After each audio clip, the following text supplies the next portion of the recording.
came down from New Hampshire, and I'm reading a book about Hamilton and Jefferson. And in it they have the quote from Hamilton where he says, "The national debt is a public blessing." Thomas Jefferson sort of responds that really it's more of a curse than a blessing. But we still have some of this same discussion going on in the Republican Party and in our country. We have discussion. We have Hamiltonians and we've got Jeffersonians still in our party. And to me, I think that the debt is a great threat. I think it's a threat to the very foundation of our country.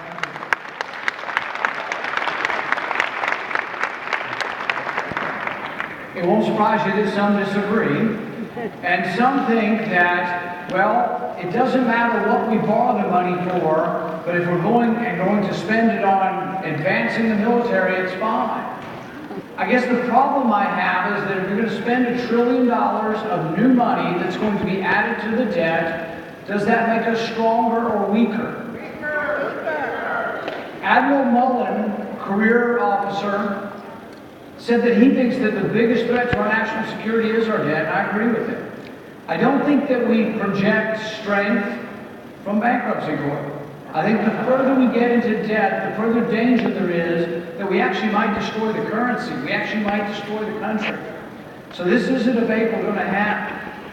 Now we have staring us in the face this terrible tragedy in Paris. And we think to ourselves, what are we going to do? How are we going to defend our country? How will we be safe? One of the things I think we have to learn, and one of the lessons we should learn from the tragedy in Paris, is that we have to be very careful and very cautious, extraordinarily cautious about who comes to visit, who immigrates here, and who studies here.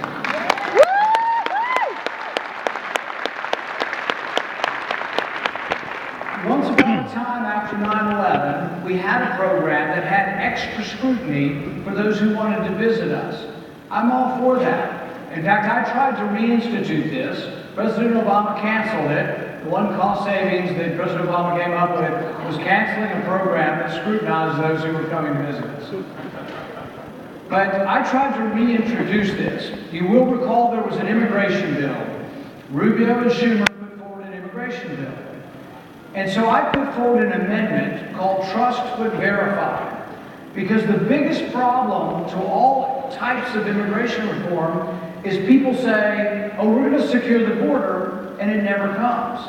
We leave it up to the president, even Republican presidents, and it's never come. So I had an amendment that said, you know what? We'll check up on the president, we'll have a check and a balance, and each year Congress will vote on whether or not the border is secure. I also put in this amendment the increased scrutiny for those who want to come here as students or visiting or immigrating, particularly from about 25 countries. You can guess which ones. The thing is, those who came and attacked us on 9/11, they were here on student visas. They overstayed their visas. We didn't know they were here. 2 of them were on the watch list. We weren't communicating. The CIA knew they were in San Diego, but the FBI didn't for some reason. So we let our guard down. But when I introduced my amendment, Trust but Verify, to the immigration bill, unfortunately I got some opposition. Your senator, in fact, opposed me on this. I tried to pass something that I think was a conservative proposition to the immigration bill that would have had more scrutiny for refugees, for visitors, for students.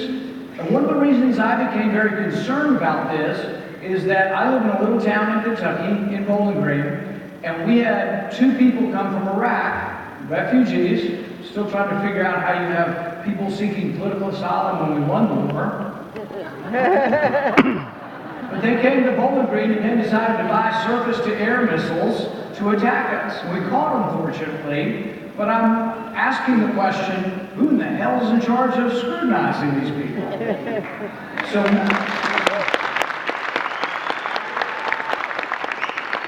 my amendment would require fingerprinting, background checks, and extensive scrutiny of those who are coming to visit us. I thought this would get conservative support because I think we do need to know who's coming and who's going across our border. I thought it would have made the immigration bill a much stronger bill. But here's what happened, and this is not widely known. But there was a deal made between Marco Rubio and Chuck Schumer. It's somewhat of a secret deal, but it's also somewhat well known now. They agreed to block all amendments from conservatives. And so what you wound up with was a bill that no conservative could support, and a bill that led to citizenship in a way that most of us thought was inappropriate. But to me, it's also about national security. Because when we look at our border, you can't have a wide open border. You do have to have control of your border if you're going to be a nation. And if we're going to defend ourselves, we need to know where we're Some will say it doesn't matter. We don't like you because you won't spend $1 trillion more than what we're spending. Well, guess what? We already spend over $600 billion on the military, including another $40 billion on Homeland Security. What I'm saying is, let's spend it wisely, but let's don't add to the debt to do this, because the debt's dragging us down. In fact, there's a secret, there's sort of an unholy alliance going on in Washington. This is really, and Rush Limbaugh put it well the other day. He said, Republicans are losing their high moral ground. We can no longer blame it on the Democrats, because guess what? Both parties are now the problem. That's right. We raised the debt ceiling. That's right. We raised the debt ceiling an unspecified amount. They just said, we're going to raise it, Mr. President. You can raise it as much as you want till March of 2017, all the way into the next presidential. Wow. So I kept him awake till 3 in the morning, filibustering again.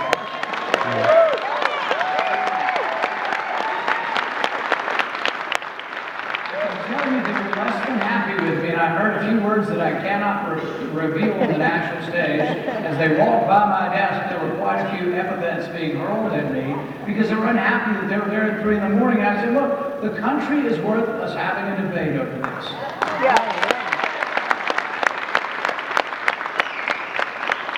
And I told him, I said, you go outside the Beltway. This was at 2 in the morning. I said, you drive outside the Beltway and you stop at the first grocery store. You stop at the first convenience store or gas station, and you introduce yourself to the first person you meet, and you ask them, is it a good idea to raise the debt ceiling and raise the spending at the same time? It's like giving your college kid who's got $2,000 of debt on a credit card, giving them more credit. Yeah. Who does that? We need to reform our spending. And then what they'll tell you, here's what you get from the establishment. The establishment says, oh, well, we don't have the votes, and we'll have to have a Republican president. Look, when I was elected in 2010, there was this big Tea Party tidal wave. And we came in, but all we took was the House. And we didn't take the Senate. But we had a debt ceiling vote. Some of you will remember this. We had a debt ceiling vote. The president said, I will not negotiate with a gun to my head. And then he promptly negotiated.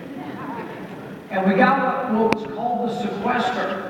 The sequester has been described by most of the media. It was not a cut in spending, but it was a slowdown in the rate of growth of spending. So government was still growing, but at a slower rate, and it was at least something positive. We got that with only one Republican House. Now we have a Republican House, a Republican Senate, and we got squat. We went the wrong direction. That's right. What's happened up there is many of the members have become like furniture. Right? Inertia, status quo. The only way you'll ever fix it is we need term limits for everybody.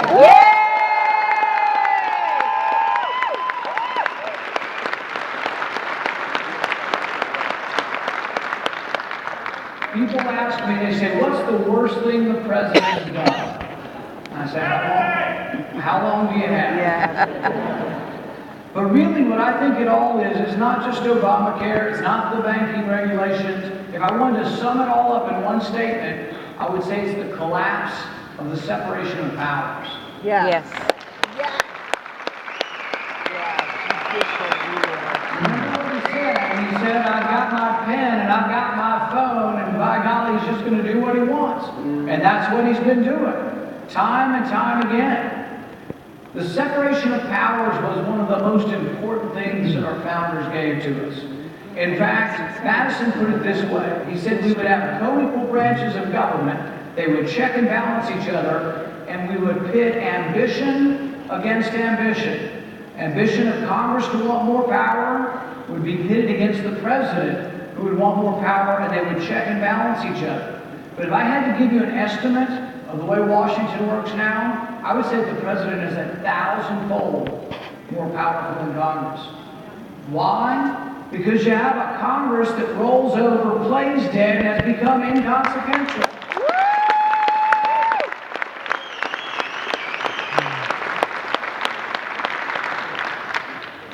We have the power to control spending right now. Spending expires at the end of the year. Automatically, it's in the law. So what happens when spending expires? Let it all expire and tell the Democrats they've got to restart it. Do you know what it would take? How many people they've got to defund Planned Parenthood? Planned Parenthood goes away if we let it expire. And then to restart it, if the other side wants to fund Planned Parenthood or any of 1,000 wasteful programs, they would have to have a majority in the House and 60 votes in the Senate. See, they're not being honest with you. They're saying we can't defund anything because we can't get 60 votes. We don't need 60 votes. It all expires automatically. If we will let the spending expire and a second later we can restart it, what needs to be restarted, tell the Democrats they need 60 votes to fund Planned Parenthood.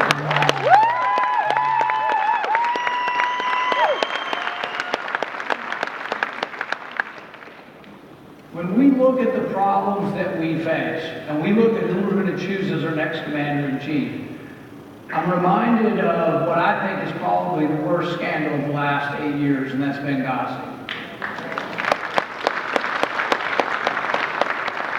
It isn't the movie, it isn't the spin afterwards. Politicians are almost uniformly dishonest. You can expect them to spin their story. But what gets me about Benghazi more than anything else is that time after time, maybe a dozen times, Hillary Clinton was asked for more security, and it was denied. In the spring of that year, she began sending people home. She began telling our troops over there not to wear their boots because we were offending the freedom fighters in Libya. Told them not to carry their weapons because guns are dangerous, and we don't want to show the freedom fighters that we think we need guns. So let's don't have any guns around. She sent home a special forces team of 6 guys in February. She sent home another special forces team of 6 guys in March. Gets to April. In April, they requested the use of a plane. Denied. Do you remember on the night of the attack what happened? There was no plane. In fact, you want to really be as insulted as Americans with the greatest military on earth? Our guys had to beg for the use of a Libyan plane. Of course, it was an American plane that we brought given to the Libyans. We had to beg them to fly our own damn plane. The day she turns down the plane, 3 days later she approves $100,000 for an electrical charging station for the Chevy Volt for our Vienna embassy. Seems they were greening up the embassy. Believe it or not, this is what's going on in your country. You think, well, how are we going to have enough money to defend ourselves? Well, maybe we don't need to green up all this stuff.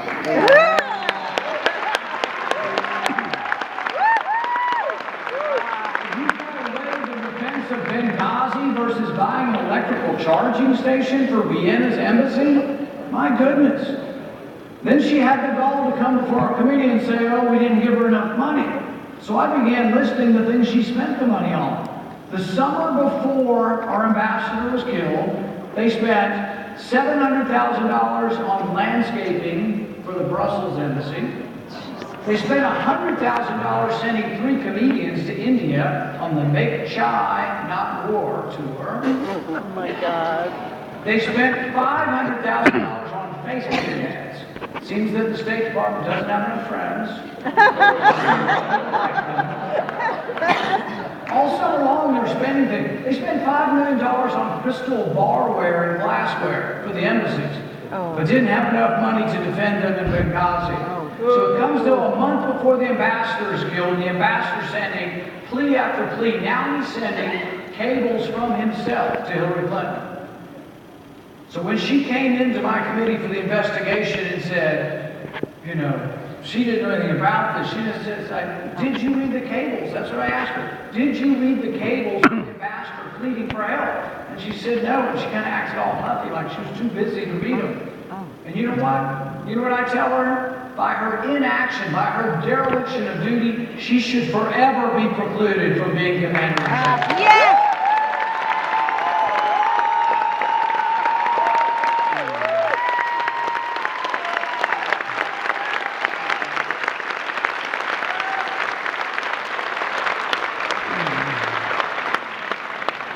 Some people will ask, how are we going to have enough money to defend ourselves if you're not willing to go into debt fund for it?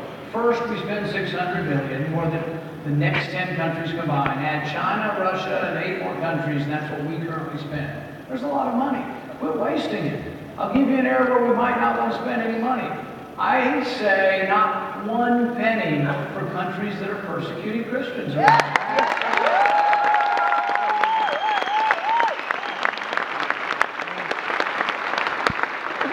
You would think that would pass, right? I introduced an amendment, the Foreign Relations Committee says no money for any country that persecutes Christians. How did I define it? Any country that has the death penalty for criticizing the state religion. And you know what state religion we're talking about here. The vote was 18-2 against me. 18-2 to continue sending your money to these countries that hate us, to countries that persecute Christians. I'd save all that money and put it into our defense so we protect ourselves.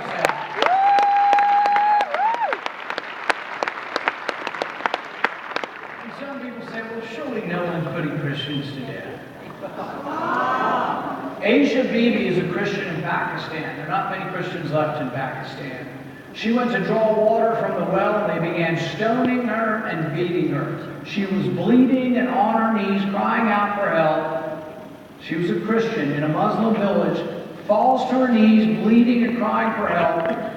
And finally the police arrive, and she thinks she's been saved, only to be arrested. She's been on death row in Pakistan for 5 years. And yet we continue to give billions of dollars of our money. In fact, we don't even have the money. We borrow it from China to send it to Pakistan. There is so much within our government that we could save money with and put to our defense without saying, oh, we're just going to spend $1 trillion we don't have by borrowing it. We still have a debate in our party between the Hamiltonians and the Jeffersonians. Those of us who believe in limited government, who believe in balanced budgets, who believe that the safety of the country only comes when you spend what comes in and you don't go further into debt. This debate goes on. This is the debate I think that our party needs to have. It can be done in a polite fashion, but we need to have this. Are we of unlimited resources? Can we go further into debt, or will that harm us as a country? This is a debate we need to have.